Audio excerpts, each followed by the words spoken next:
Funding for Our Town Tarpon Springs is provided in part by the members of WUSF-TV, Channel 16.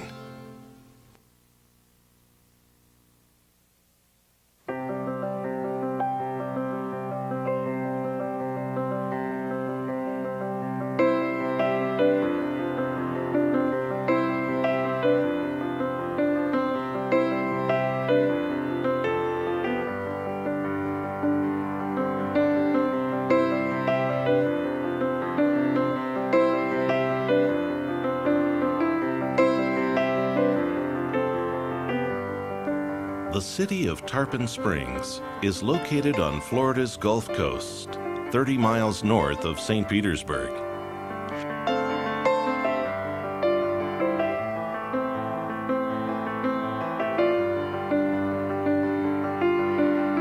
Approximately 22,000 residents call Tarpon Springs home. Legend has it that Mary Ormond Boyer gave the city its name in 1879 when she saw a large fish jumping out of Spring Bayou. Although the fish Mary saw was actually a mullet, the name Tarpon Springs stuck. As Tarpon Springs began to prosper, the first snowbirds soon arrived. Wealthy northerners, enamored with the natural beauty of the area, built grand Victorian homes along what is now known as the Golden Crescent.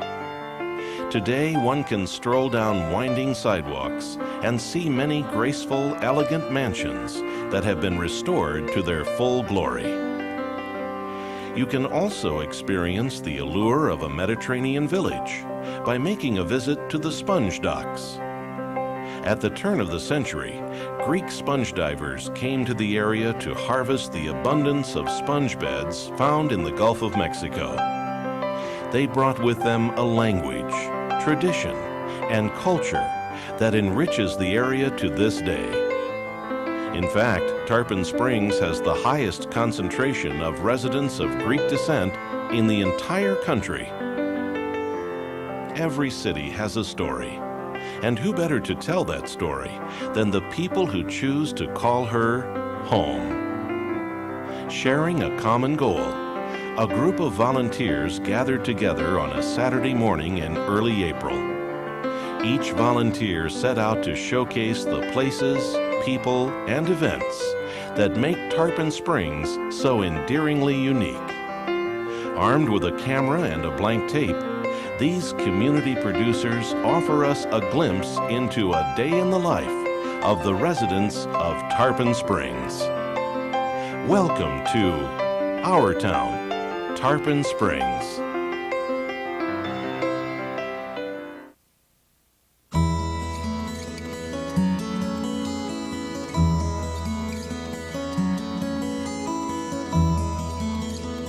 St. Nicholas Cathedral is the focal point not only of Tarpon Springs but of the whole Western Hemisphere for the celebration of the Epiphany.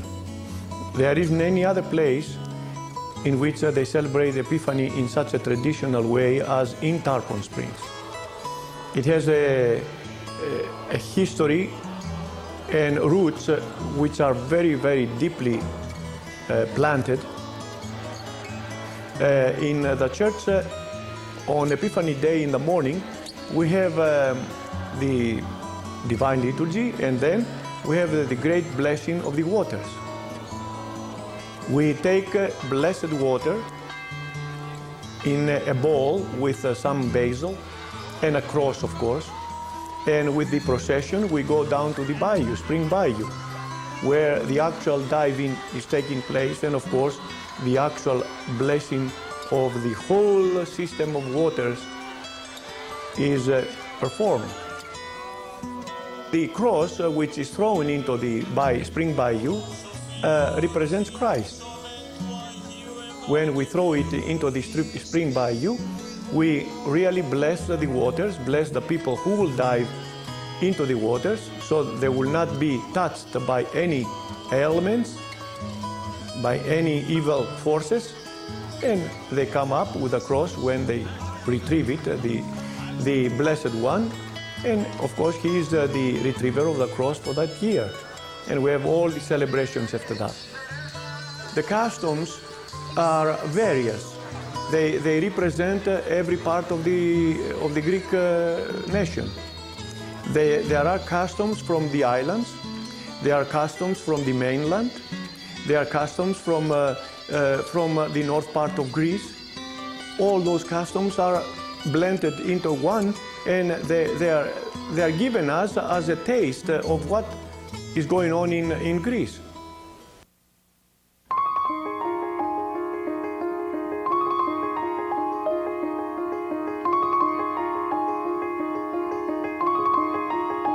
My name is Lisa McIntyre, and I live here in Tarpon Springs, and I've lived here about 10 years. And one of the things that I wanted to try to show with my videotape was I wanted to show these secret spots that have always appealed to me, that I've discovered either by accident or someone's shared with me. So I chose to do the Poulos house, which is tucked away behind the Presbyterian church. And it's at the end of a little lane, and if you didn't know the lane was there, you wouldn't know it was, you just wouldn't be able to find it.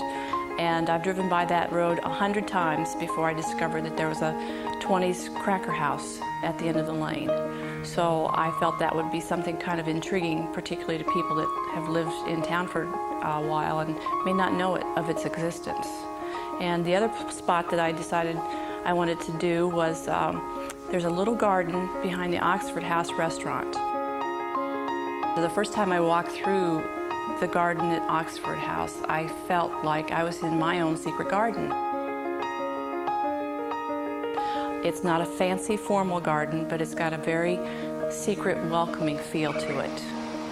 And it's quiet, even though it's in the heart of downtown, and it's walled in, and the plants ramble, and the trees, they're not overly trimmed. They feel natural, and they feel like you can walk through there and have daydreams, or have, just a place that's quiet where you can reflect and relax for a few minutes. But sometimes all you need is 5 minutes to recharge your batteries. I think we're losing those little quiet spots, and one of the things I hope we can do is save those and appreciate them.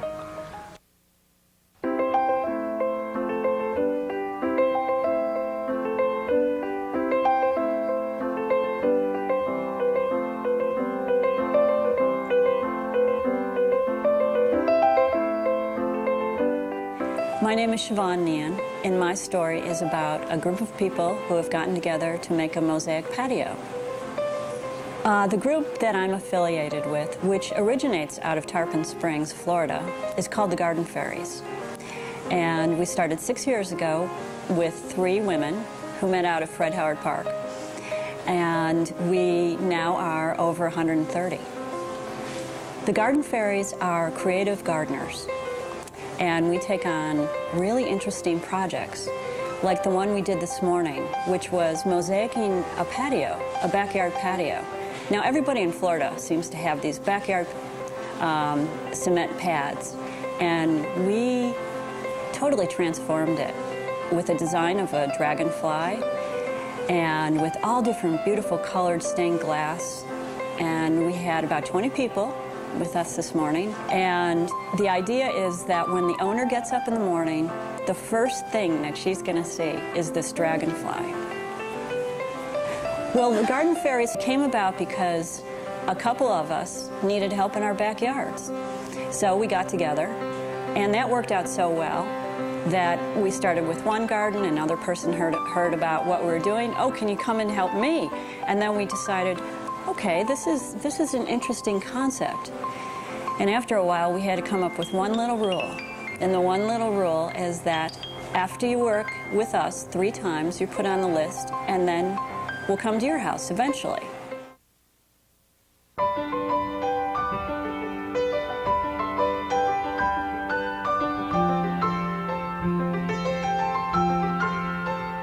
My name's Carol Martin, and I'm lucky enough to do the art show today, our annual art show. They give you a map when you come in, so if you really seriously want to see every single thing, it's not hard. There was quite a bit of variety in it, which I was glad to see this year. There was a lot of oil painting. There was actually some raised paper mache animal heads that were intriguing. Kind of they come out of the picture. There was a lot of clay, pots and dishes and vases. There was one unique one that looked like it had a zipper that you opened the vase. Of course you didn't, but that was the illusion of. Yes, just plain salad, you like a shrimp. There was a mature Greek gentleman that was behind the counter. Very rustic looking, very character, much character in his face. And he had a wonderful banter about his voice. He would sing, it was almost like being at a carnival. Because he would just talk and sing and call you in and, tell people to come get the food. This is wonderful. I love my job. What do you do? And hopefully you can hear that on the tape. And he was really intriguing. So that's what makes it interesting to me, because it has such a wide variety. As far as how it's important to Tarpon, it brings people here. It brings the artists here to see Tarpon and other artists. It brings people from Tampa, St. Pete, Clearwater to Tarpon to the art show. So that's always nice for people that maybe wouldn't come to Tarpon for any other reason.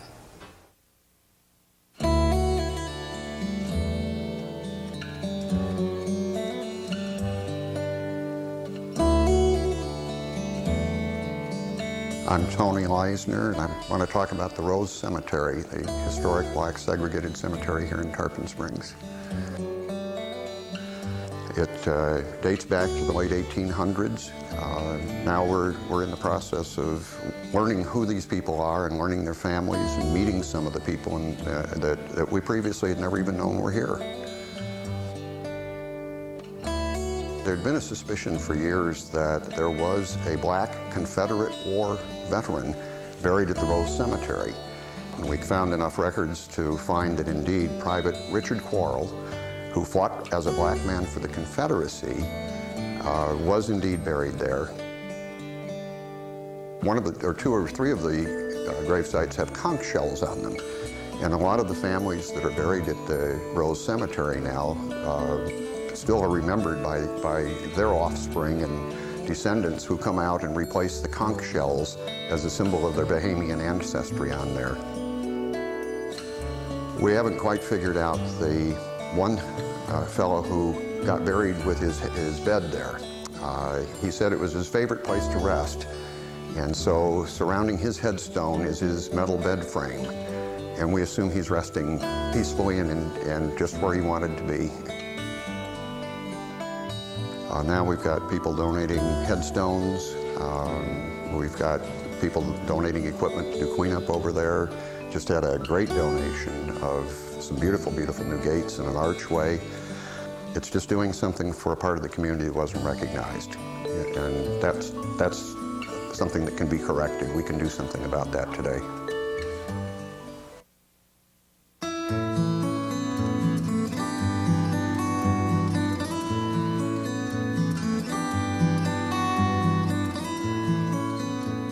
My name is Jill Noblet McGregor, and I'm a native Tarponite, third generation here. And this story I'll be capturing will be the historic train depot down on Tarpon Avenue and Safford Avenue. That building itself has become the historical museum for Tarpon Springs. The first train shot basically was showing the activity there at the depot and how at that point the trains were very central to all that was going on in Tarpon. They were no longer using boats to bring in things into Spring Bayou. They now were using the train, and with that was a lot of excitement and fanfare. There were passengers coming, freight was coming, and the town was growing at that point.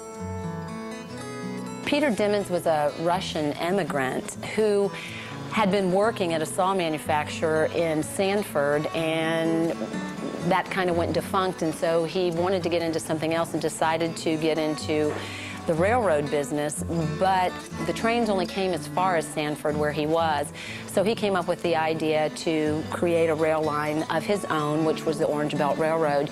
It was a smaller line, but his goal was to bring it down the west side of Florida on down to Mullet Key. He did much to bring the trains to better Florida over on the west coast, and obviously to cause Tarpon to prosper and to do all that she did and become all that she finally did become.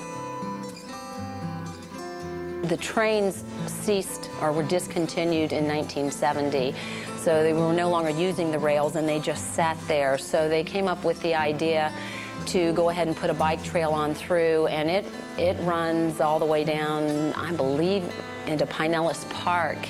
It was a very long stretch of track that was used for many years. So they've turned it into a bike trail and turned it into something that the residents could use. So, you know, now we just follow down the regular railroad trail whenever you're skating or biking or whatever. That's the same path that the trains used to take. I do miss the trains. I remember when the trains used to come through, and you would hear the horns blowing and things like that. And it's a part of Tarpon that I remember, but I know my children will never know. And it's a part I want them to remember, even if it is just through history and through relics and artifacts that they now have in the museum. The historic depot is an important part of Tarpon Springs. It is one of several existing buildings that have been with the town for quite some time. And the fact that they're preserving it, still using it, and yet still lending its history to the public in the process, I think is an interesting feature.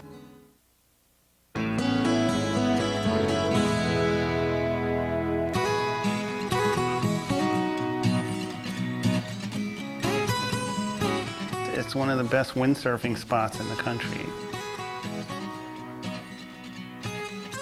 My name's Bruce Snyder, and I shot film on Howard Park. It's a county park, one of the most beautiful parks in the country. No matter where the wind is coming from, you can go to the different side of the island and launch off there, so it's a very special spot.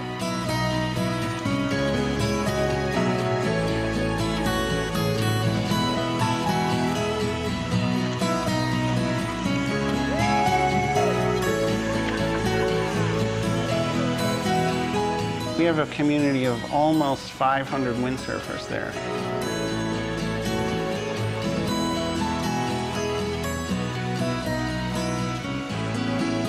We have windsurfers from about 6 years old to 78, 80 years old.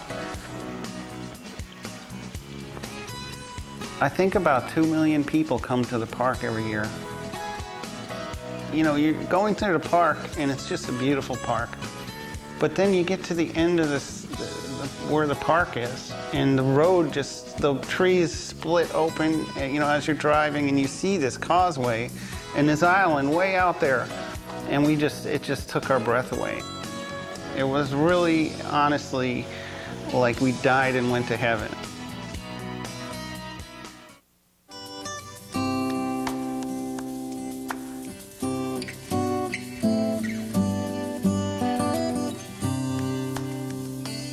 My name is Nancy Dively, and I live in what we do refer to a part of the historic part of Tarpon Springs near Craig Park along South Springs Boulevard. About 3 years ago, I had this idea that we had a really interesting group of women in our neighborhood that I felt needed to get together and get to know one another, so that we did. While it was somewhat of a social thing, I felt that we also needed a focus, thus evolved Triangle Park. This little park is just an unused right-of-way, a lot of weeds and boat trailers, and I felt that it was a focus that the gals could work on. Well, probably every 3 months or so, we go to the park and we work and we change the flowers and we weed and we mulch, and that on Saturday, that's what we were doing, and the group meets there around 9 a.m. and works till we get it completed. The group started with 5 or 6 women. It's now not a large group. There's about 22 or 23 of us. Some are more active than others. I think it's interesting that they all come from very diverse backgrounds. The ages range from like 40 to almost 90. But the bond really is the neighborhood. The city needs to count on its citizens to help out and to have an interest in the community. It's the only way a community can get better and to, grow and to thrive. Most of the women have a pretty good knowledge of gardening, and we're able to give a little bit, each give a little bit of themselves to make it, the Triangle Park a nice little nature place. And I just hope it continues for years to come.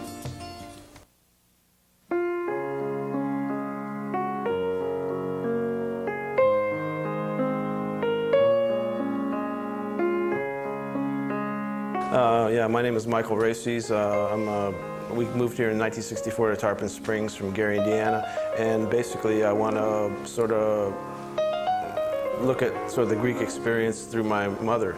She's a very simple person, just like the people from Gali Masar. They're very grounded, sort of hard-working people. She has a very quiet spirituality. She's very, she doesn't wear it on her sleeve, and it's sort of an everyday thing on the Greek islands where, the church, there's a lot of little monasteries and churches all over the islands, and so she's very, it's just sort of a part of everyday life, Over the years, I've been doing various videotapes. I mean, I have my backgrounds in film as well, so sort of documenting all these little things that go on around the house and around the community. And of course, it's sort of a elemental sort of thing, baking bread, and then the grandmother and the granddaughter together doing it for the first time from scratch. Sort of the continuity and the tradition, passing on the traditions as well.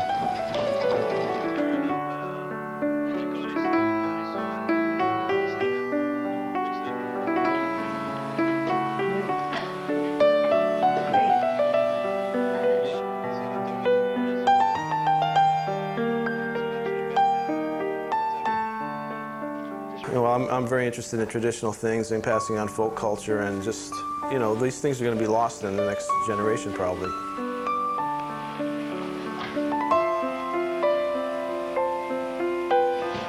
So I think it's critical to pass these on to young people that are and do it in a way that it promotes their interest.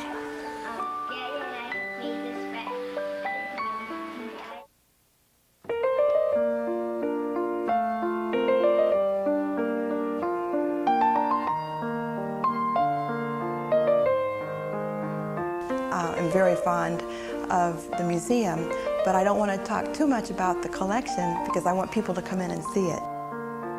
It originally started off apparently as was conceived as a 5,000 square foot small art museum, and it evolved into, with the help of Carl Cutler, the president of the St. Pete College, it evolved into a 55,000 square foot building with art studios. The Bennett Library is now housed in the building, and it has an auditorium, it has meeting rooms, and it truly has become a center of the community here.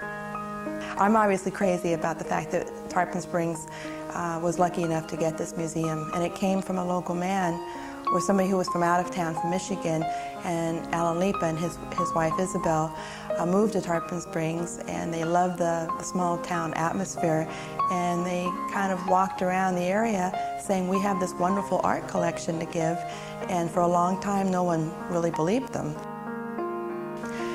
One of the nice things about the museum, the way it's been set up, it's actually a story about 3 artists within this family, but it's also a story of modern art. And so it really is a story, and you can see the story evolve through the galleries as you walk through the various galleries. And some of the shots that we have were of Abraham Ratner, and then of Esther Gentle's work, Alan Lipa's mother, and then some of Alan Lipa's works. It's thanks to Alan Lipa and Isabel Lipa that we have this wonderful gift in Tarpon Springs.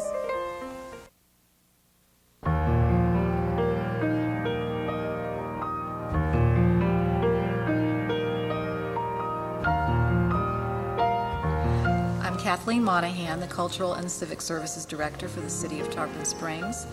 The film footage I shot was of the City Hall building, which is also a performing arts center, the Cultural Center, and the Safford House. Okay, we're right now in the City Hall building of Tarpon Springs, which also functions as a performing arts center. Originally, this was Tarpon Springs High School, and now it has a new life. We love recycling our old buildings. The city of Tarpon Springs is unique in having a performing arts center. A city of 21,000 or so is usually not boasting such an institution, and we offer over 80 events a year. The Tarpon Springs Cultural Center is another historic building. It was built in 1914 and now serves as the City of Tarpon Springs Cultural Center. It houses art exhibits, has performances, and serves as the box office for the Performing Arts Center as well as the Cultural Center. That is the Safford House, which is a historic house museum. It's absolutely wonderful. It was built in 1883 and was given to the city, and it was a ramshackle house, but it was the home of the founder of Tarpon Springs and the first female physician in the state of Florida, his sister. All the buildings have been restored with state help through historic preservation.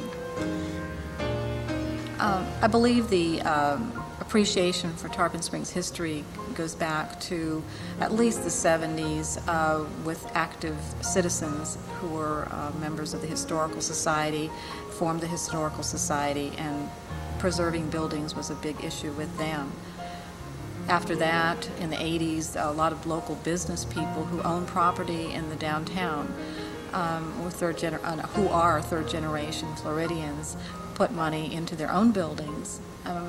Quite frankly, a lot of people thought they were crazy to do so, and they took a risk to do that and helped revitalize the downtown, and then the city got involved as a partner through the Florida Main Street program. Tarpon Springs has a wealth of cultural diversity, cultural arts, natural beauty, and celebrates its built environment through its preservation programs. What attracts people to Tarpon Springs is that it is a real community, not a cookie-cutter community, but a real community.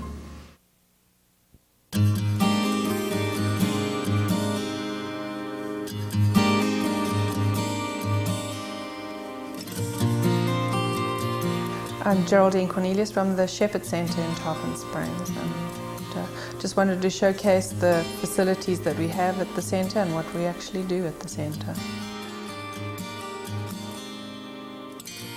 The mission, and it was started in 1974 by a group of Christian ladies, and their mission was to feed the people in Tarpon Springs, the needy.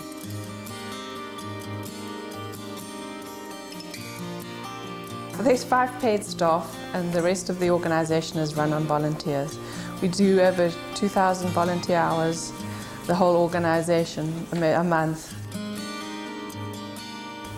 They feel that they're doing something for the community, and that's what is important to them.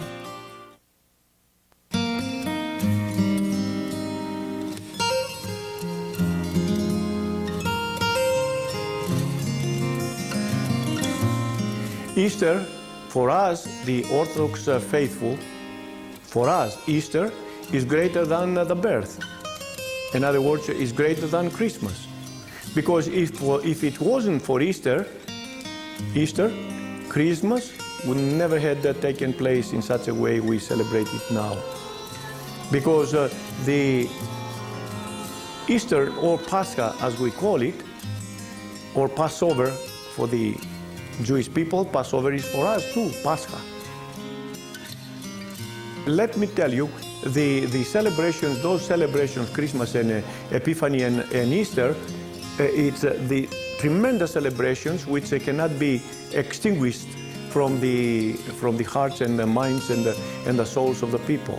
And that's why you see them by thousands attending those services, by thousands participating in Holy Communion, which is an encouraging thing and a very, very, very important thing of life. In general, they go ahead after the resurrection, and they have those celebrations in every home.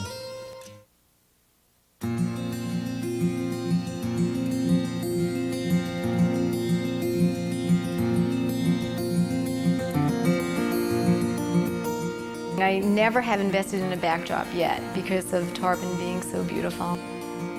I am Susan Geyer, and my favorite part of Tarpon is all of Tarpon, but I pretty much hang out in the downtown area on the way to the Sponge Docks and then towards Fred Howard Beach. I find the most beautiful thing about the downtown is there's a lot of little nooks and crannies, and wherever you walk, there's always a little alcove or a hidden spot. I usually just walk out the back of my studio and I often start off at the train station, which it has a lot of character.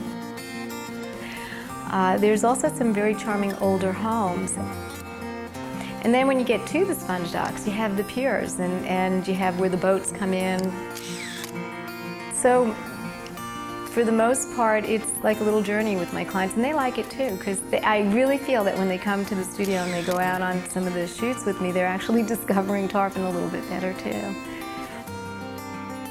That's what amazes me about Tarpon. There's always a lot of things to discover, and there's so much more out there that I still haven't seen.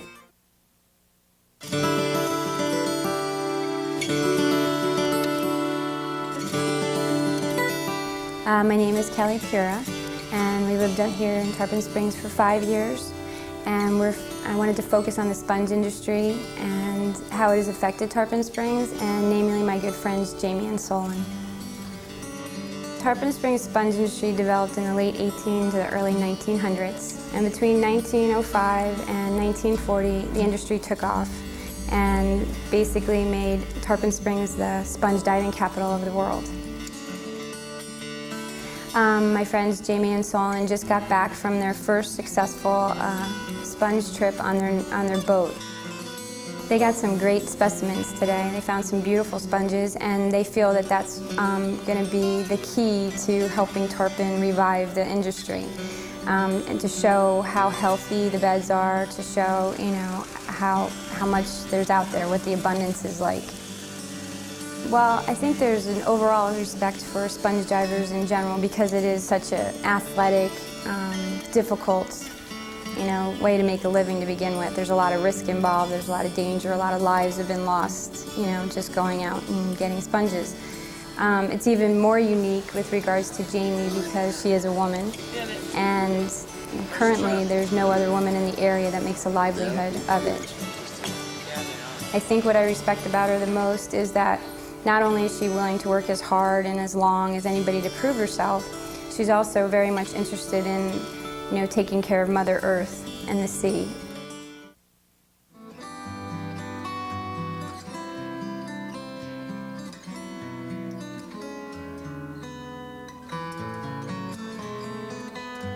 Spring Bayou is just the center of everything that goes on here, and there are a lot of different facets to Tarpon Springs, but it all culminates down at the bayou, be it the Greek culture coming down for Epiphany, be it arts and crafts coming into the area, community projects. A lot of things are accomplished down there, fundraisers, different things.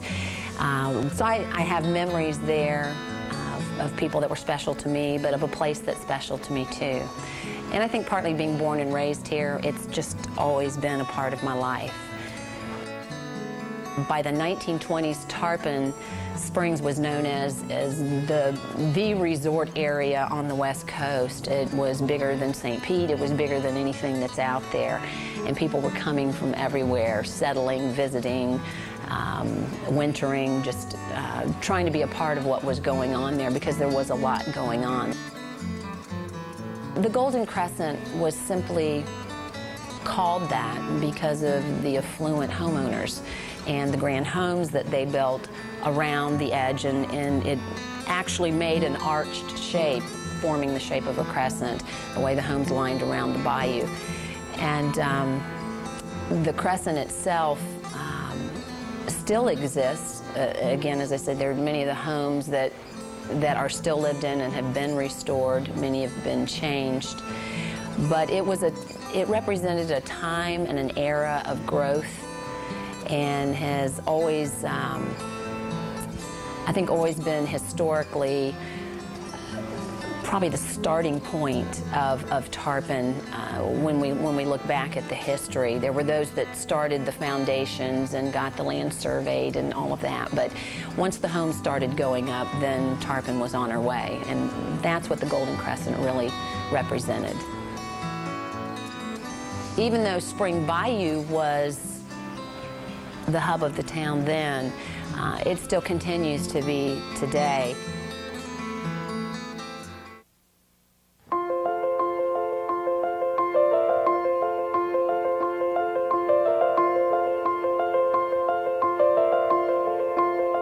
My name's Pam Cooper-Smith, and we moved here about 2 years ago, and we really enjoyed the Greek food that they have here. So we spotlighted Hella's restaurant. Everybody, shut the hell, everybody up!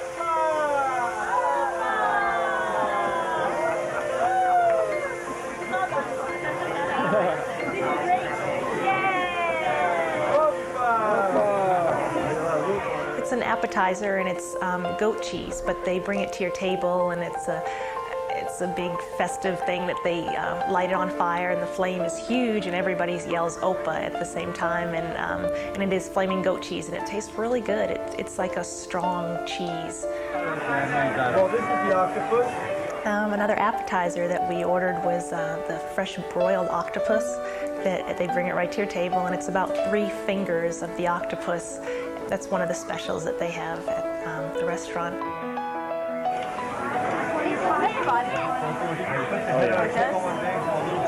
They bring actually a whole fish right to your table that they've broiled. Today it was snapper, it's the fresh catch of the day, and the waiter prepares it right there for you and debones it. He's having a good old time by himself. How's your mouse? Moose. Okay. It's all traditional Greek-based pastries that they make right there at the restaurant. They have music, the traditional Greek music playing, and it's kind of like being in an old Greek town.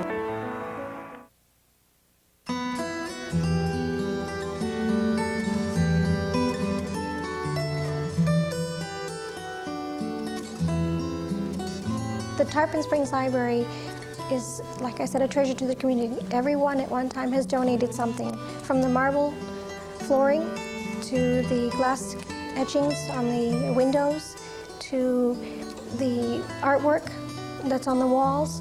It's a community effort. We have a lot of donations that come in that are used for the library. We have people donating their funds, donating their time.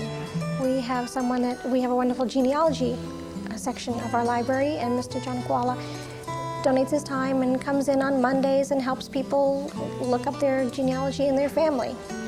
We have people volunteering their services. We have a wonderful children's section, children's library, and we have interesting murals and paintings that they've done. Then we can go into the adult section of the library, where we have fiction and nonfiction, large print. We have audio books and CD books, along with videos and DVDs, so something for everyone. A large magazine collection, and we have a special Florida collection and a special Greek collection, which is unique to this community because this way everyone can come in and read their Greek newspapers, Greek magazines, foreign language magazines. We have different things going on in our library, which is good, which attracts a lot of our patrons and keeps them here.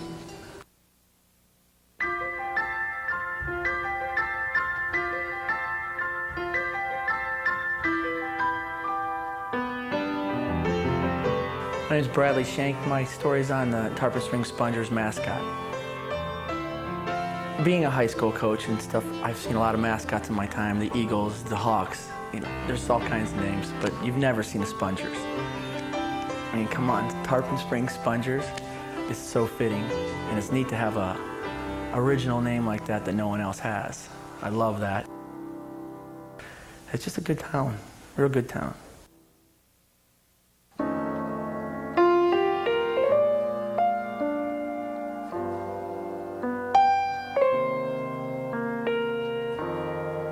My name is Edie Chester. I took film of the historic antique district of Tarpon Springs, which is on Tarpon Avenue.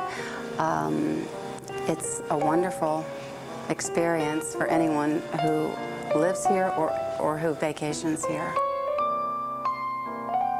I chose this story to film because it's really a very fun place for me, and I notice when people come to visit us and others, they really, really enjoy going there. It's a relaxing experience, and it gives a nice view of our city. We have so much history, and this is just one big part of it. I found that when I go into the different antique shops, each one gives me a new experience. Tarpon Avenue has many, many antique stores. They all are different. That's the fun part about it. You can go in one and you'll have more china and more crystal.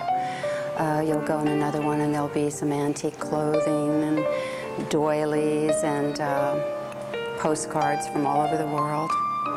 Lots of silver. Tarpon Avenue is also very pleasant. It's a very beautiful avenue. I think a lot of people enjoy going through there on their way from alternate 19 down to US 19.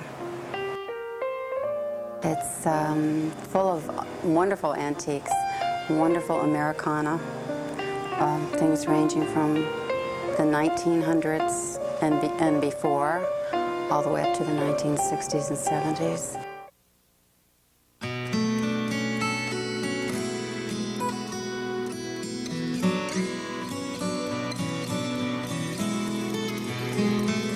My name is Linda Gradwell, and I'll be speaking today about the George Innes Jr. paintings located at the Unitarian Universalist Church here in Tarpon Springs.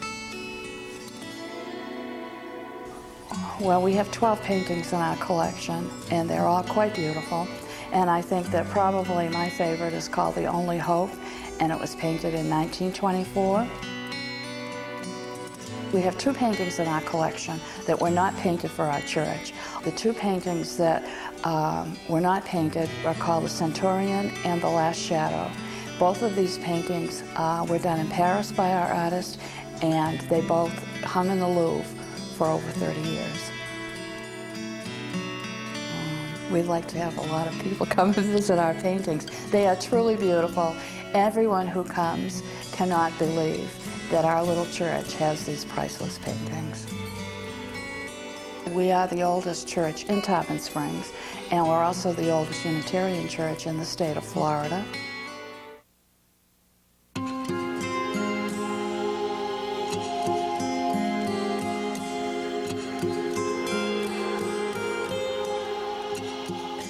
My name is Maria Leah Curris, and I chose St. Michael's Shrine in Tarpon Springs. St. Michael's Shrine is a small chapel type building. It's very quaint, a lot of stained glass windows. Actually, all the windows are stained glass. It's small enough to feel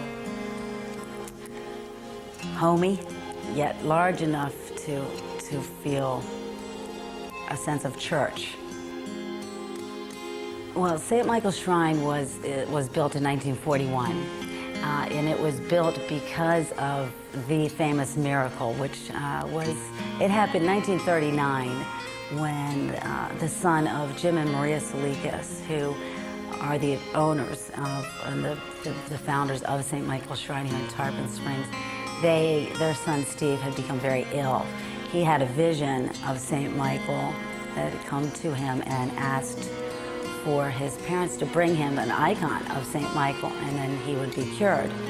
But in return, his parents would have to want to and willingly build a shrine for St. Michael. They'd have to build a shrine for him in order for this miracle to occur. It did occur. They brought the icon to Steve in the hospital, and the next day at 10 a.m., he woke up and he was cured. And his parents, Jim and Maria Salikas, did build the shrine, which is the shrine we're talking about at 113 Hope Street. St. Michael Shrine has visitors from all over the United States as well as the world.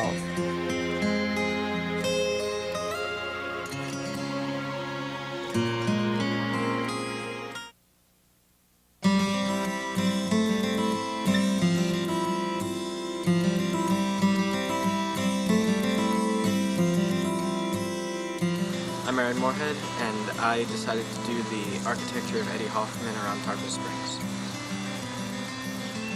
I was trying to think of a topic, and I decided that actually looking at his architecture, which is more art than just a method of housing people, would be kind of an interesting study. Eddie Hoffman has this way with angles and with using repetition of common and then placing it right next to the uncommon. And he can also blend the modern with the ancient. You can see that in the St. Nicholas Community Building a lot. And he's got a very particular way about the way that he makes his buildings that can be seen throughout every single one of them, but every single one of them stays essentially different.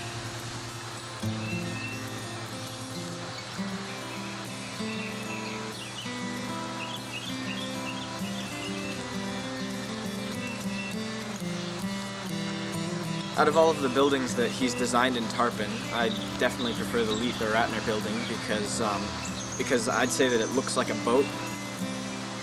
I think he designed it after that. As an entrance feature, but it also brings you the light at the end of the tunnel, which is, some people think it's the bow of the boat, out onto the overlooking the water. And I mean, I've seen the model of it and I've seen the real thing, and if you really look at it as a boat or as something related to Tarpon Springs, you could really see that's what he was aiming for. I also filmed the Tarpon Springs Sponge Exchange, which is part of the Sponge Docks, and that was one of his first works, and he became well known for that, and he modeled after the original Sponge Exchange, and it shows.